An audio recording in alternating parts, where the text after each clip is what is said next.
Good evening, class, and welcome to my video discussion board for our first class in the American Revolution, coming to you from Anderson, South Carolina. Typically, when we think about the American War for Independence, often we imagine redcoats lined up against the Continental Army.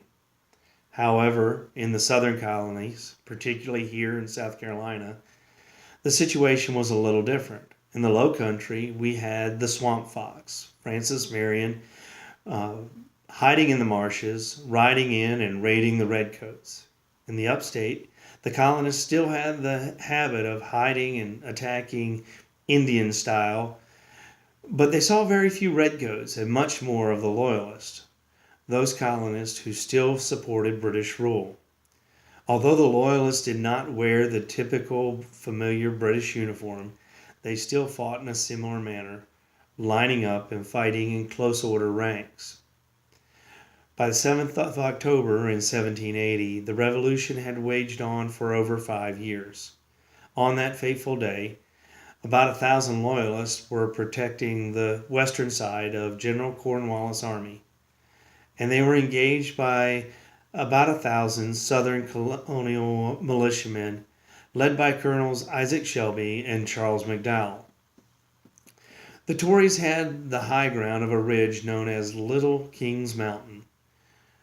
Their leader, Major Ferguson, who was a British redcoat, is alleged to have said that, quote, he was king of that mountain and God Almighty could not drive him from it.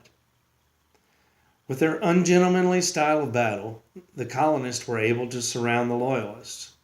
When the fog of battle had lifted, over 300 British Loyalists lay dead or wounded, and the rest were taken as prisoners of war.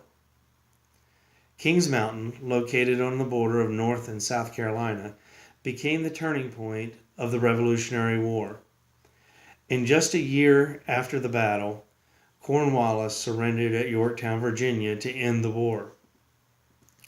Years later, Thomas Jefferson would still recognize the battle as, quote, the joyful annunciation of that turn of the tide of success which terminated the Revolutionary War.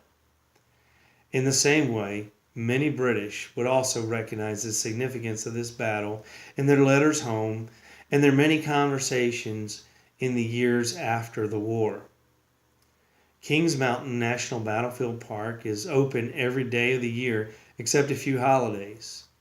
Tours can be scheduled, and lesson plans are available on their website to be taught in conjunction with field trips. A trip to Kings Mountain can bring to life this momentous battle and help students place themselves into this battle as a soldier that fought there. For an even greater experience, battle reenactments are conducted here and can help an individual or a group visualize how this battle developed and the difference that it made in the Revolutionary War.